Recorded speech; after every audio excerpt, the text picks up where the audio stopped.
ठीक आहे किशोर भाऊ, तुम्ही सगळं खाली ग्राउंडवर बघत आहात. आज या आत्महत्या असतील, शेतकऱ्याची कर्जबाजारी पण असेल, या सगळ्याला जेवढा राष्ट्रीयकृत बँकांचं कर्ज आहे त्याच्यापेक्षा कैक पटीनं, म्हणजे व्याज दर किती असावा याचं काही गणित नाहीये, किती वसूल करावी, कशी वसुली करावी याचं गणित नाहीये. थेट गुन्हेगार आज खाजगी सावकार बनलेले आहेत का, एक दुसरं हे गुन्हेगारी करतायत का सावकारीच्या माध्यमातून, दुसरं आणि आज आत्महत्यासारख्या आणि ह्या अवयव विक्रीसारख्या गोष्टींना हे खाजगी सावकार जबाबदार आहेत का, आणि मग यांच्यावर मोक्का लावावा का? कसं झालंय की मी 1992 पासून शेतकरी आत्महत्या आणि शेतकऱ्यांच्या प्रश्नावर काम करतो. परंतु मी शेतकरी बघितले, परंतु रोशन कुडे सारखं प्रकरण मी नाही बघितलं बाबा. हा, यवतमाळ जिल्हा सर्वात जास्त शेतकरी आत्महत्या करतात, तिथे सावकाराचं, बुलढाणा जिल्हा आणि यवतमाळ जिल्ह्यात सावकाराचं खूप प्रश्न आहे. आणि तिथे परंतु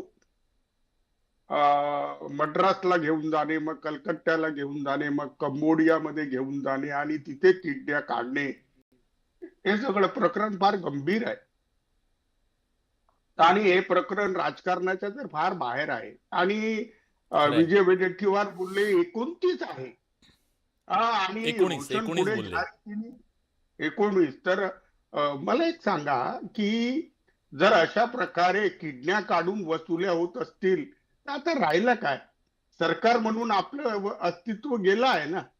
प्रशासनिक आपली काहीही अस्तित्व नाही.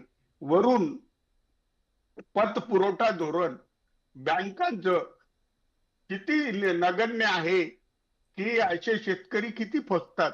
आणि रोशन पुढे यांनी ज्या व्यथा मांडल्या आणि त्यांनी आपली भावचीन आणि हे सगळं सांगितलं, तर मला असं पकडते की राजकीय संरक्षण देणं वगैरे सोडा, हे प्रकरण बच्चू भाऊंनी हातात घेतलाय.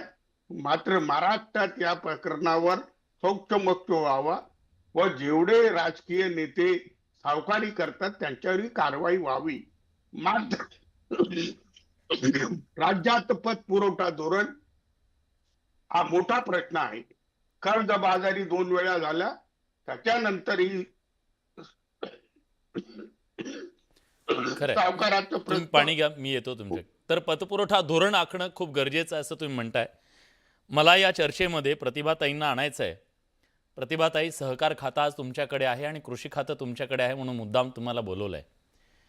ताई, तुमचाच तो पक्ष आहे ज्या आर पाटलाने या राज्यातल्या तमाम शेतकऱ्यांना नडणाऱ्या त्या सावकारांच्या बद्दल बोलण्याची, त्यांना दम देण्याची धमक दाखवली, कायदा आणला.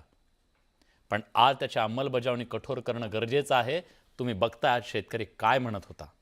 मला माहिती आहे तुम्ही संवेदनशील आहात आणि तुम्हीच नाही, सत्ताधारी सगळे असतील त्या सगळ्यांचं एकमत आहे याच्याबद्दल की या सावकारांना फोडलं पाहिजे. पण कधी तुम्ही न्याय देणार आहात का?